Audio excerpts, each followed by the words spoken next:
Chapter 5 The Midnight Squad. The wind on Susquehanna had teeth, and it chewed on the exposed flesh of Camp Cavalier with a desolate hunger. It was a wind that scoured the land of warmth and hope, leaving behind only wind-whipped red sand and the fine biting dust of old snow. Here, in the shadow of the city of Brunoa, the Susquehanna Defense Force had gathered its dregs, sorting them into three distinct piles of desperation. There were the veterans, the few who had stared into the maw of the swarm and returned with their bodies mostly intact and their minds scoured clean of illusions. They moved with a predatory economy, their eyes holding the flat, dead light of a spent star. Then came the mercenaries, loud and swaggering, their fear masked by a veneer of professional cynicism. They were the ones currently huddled near a sputtering thermal unit, their argument cutting through the wind's howl. And then there was the third pile, the greens, the fresh meat, the punchlines waiting for the delivery. "Suck the brains right out of your skull," a merc with a scarred jaw was saying, his voice a low growl. "That's how they learn. Every tactic we use, they eat it. They know it." Sparks' whiskers twitched, the fur on his neck prickling. He tried to tune it out, focusing on the familiar, comforting weight of the rifle in his paws, but the words burrowed into his mind like ticks. Brain-sucking! Of all the ways the world had devised to kill you, that seemed unnecessarily personal. His brain was all he had left, a repository of schematics, escape routes, and the lingering, corrosive memory of the latest client. To have it slurped out like soup by some chitinous horror was an indignity his pride could not abide. "And the big one," another merc chimed in.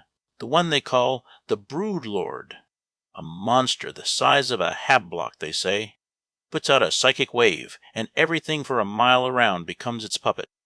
"That's slag," the first one countered. "But the fallback order isn't. Brunoa falls. High command glasses the whole sector. Us, the civvies, everything. A clean slate." Jaron stood apart from them, the cold a familiar caress on the scarred, puckered skin of his left side. He listened to the mercs chatter, not as rumor, but as the meaningless static for a dying man. Brain-sucking horrors. Mind-controlling behemoths.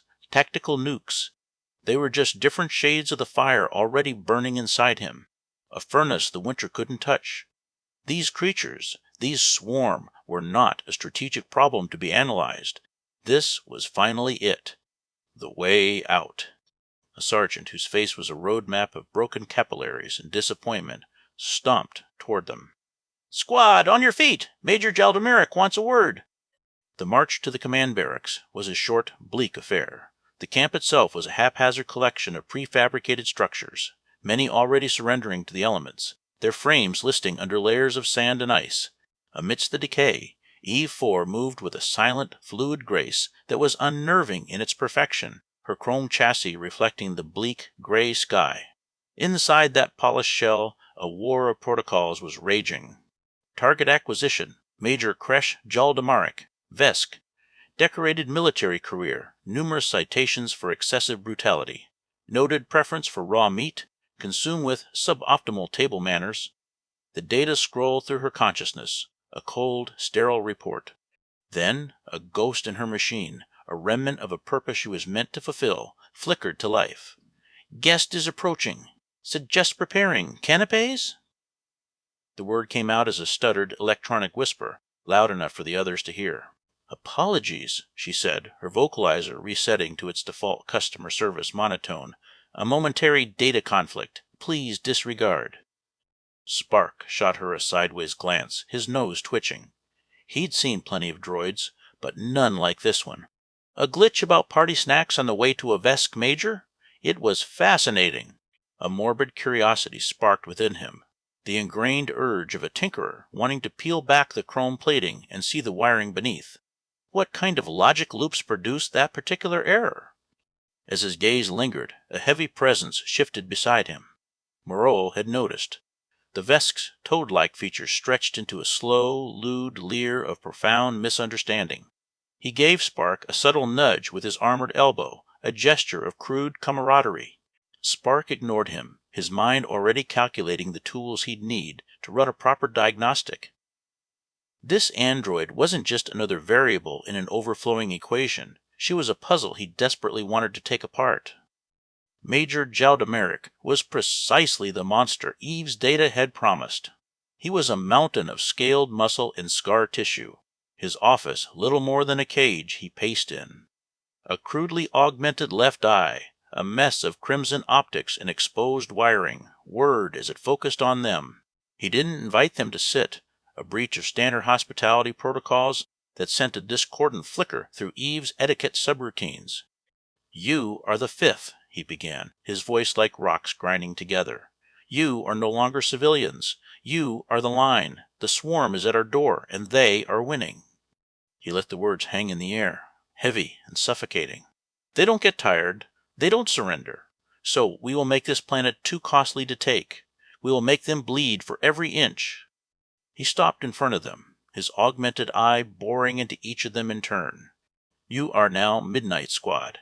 Your first assignment is a simple reconnaissance patrol. 2 hours out to the Delta Escarpment, west of here.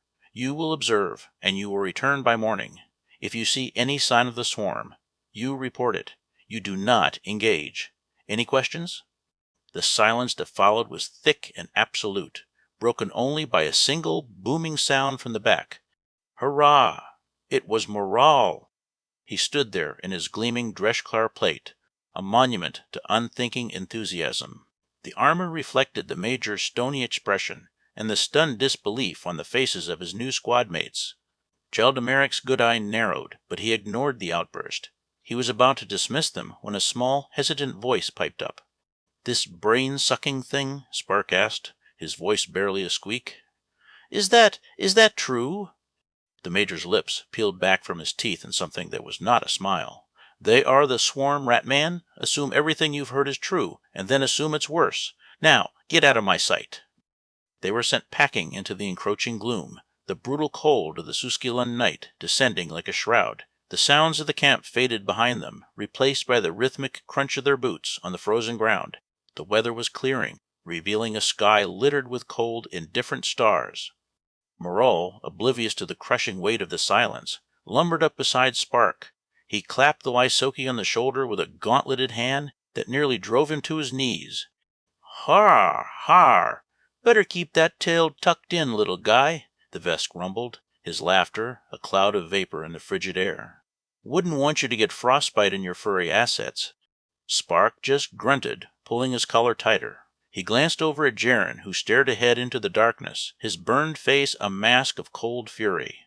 The mission was simple, a walk in the dark.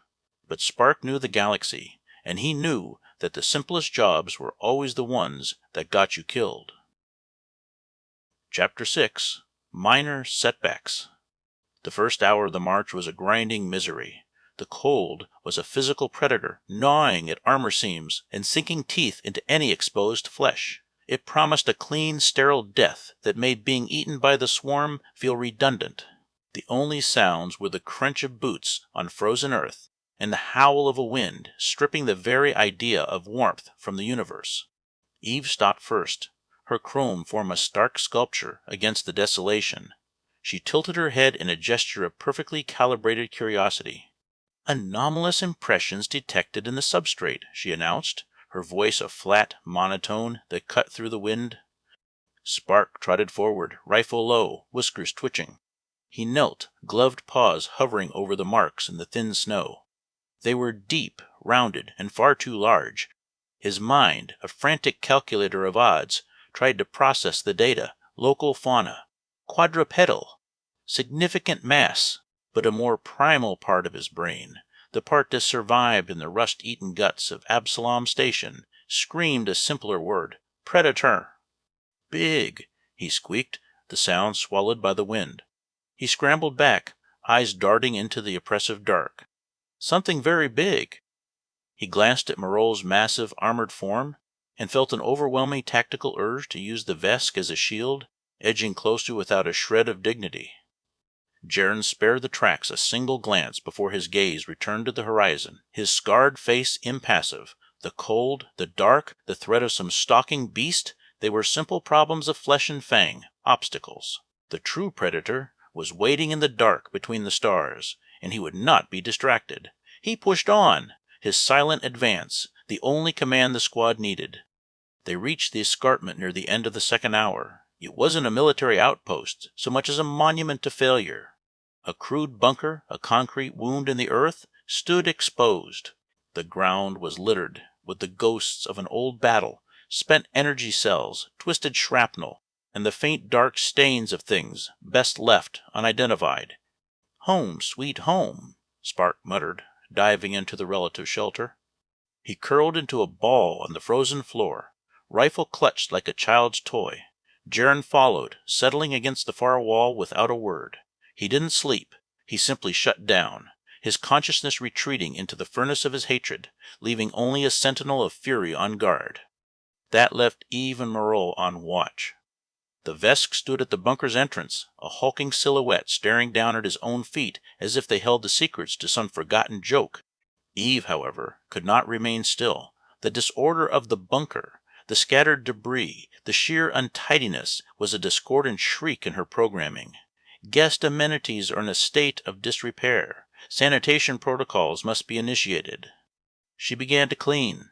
With silent, unnerving efficiency, she gathered the larger pieces of shrapnel, stacking them in a neat pile.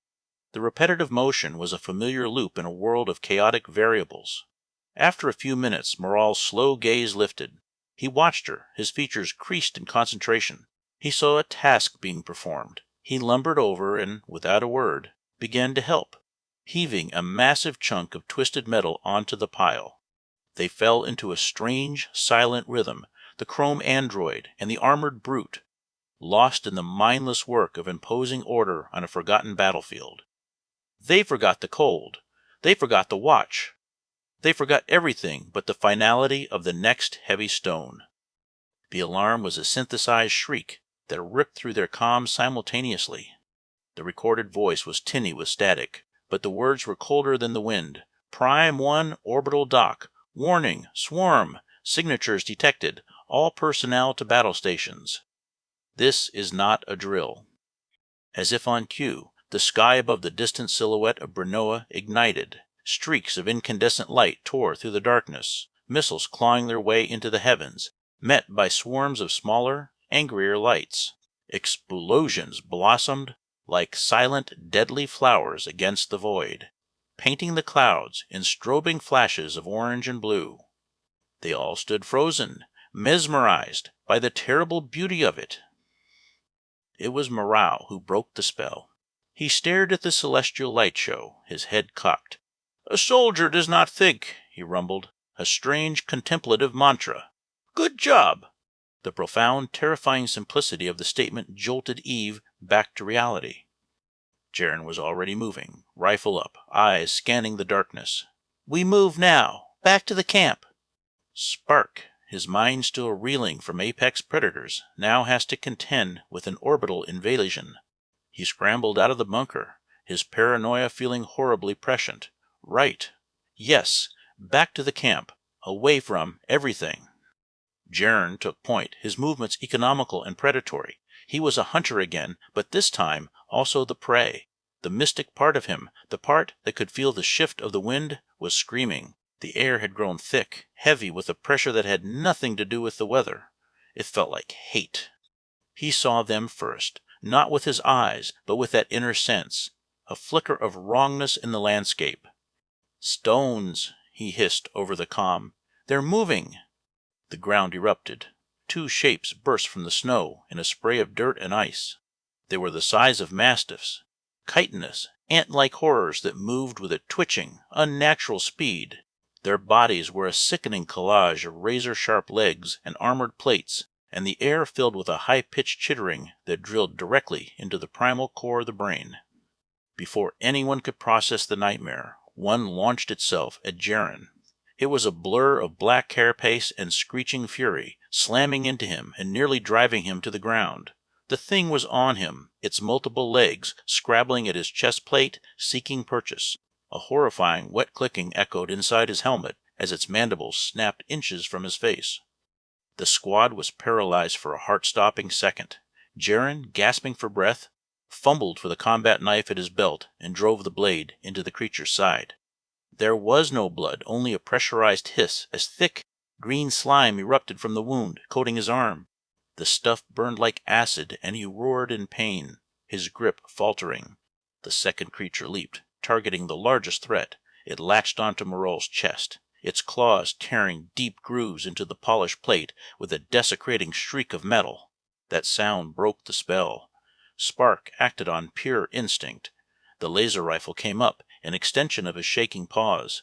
He fired, a bolt of crimson energy searing the air and slamming into the creature mauling Jaren. The thing shrieked but didn't let go. "My apologies. This may cause discomfort," Eve stated, her vocalizer eerily calm as she leveled her own rifle. A cascade of error messages flooded her vision. "Warning, firing on a guest is a direct violation of Service Protocol 1A." Her trigger finger froze, locked in a war between her new combat subroutines and the core of her being. Morale, however, had no such conflicts. An insult to his brother's armor was an insult to the only thing he had left. With a guttural roar that was more beast than Vesk, he brought his own massive, clawed hands up, sinking the talons into the creature's carapace and ripping a section of chitin away with a wet, cracking sound. Spark saw his chance. Jaren was being torn apart. There was no time for calculation. He went into a frenzy of controlled, desperate fire. 3 shots, perfectly placed, struck the creature on Jaren in rapid succession, blasting it off his chest in a shower of green ichor and shattered carapace. He didn't even singe Jaren's uniform. Eve was short-circuiting. The chittering of the swarm, the screams of her guests, the warring protocols. It was a symphony of madness. She couldn't shoot. She couldn't harm a guest. But the other creature was ripping Morol's armor to shreds. A new logical path asserted itself. An infestation is damaging guest property and threatening guest safety. The infestation must be purged. With a final desperate act of will, she shut down her primary sensory inputs. The world dissolved into a blur of meaningless data. She fired.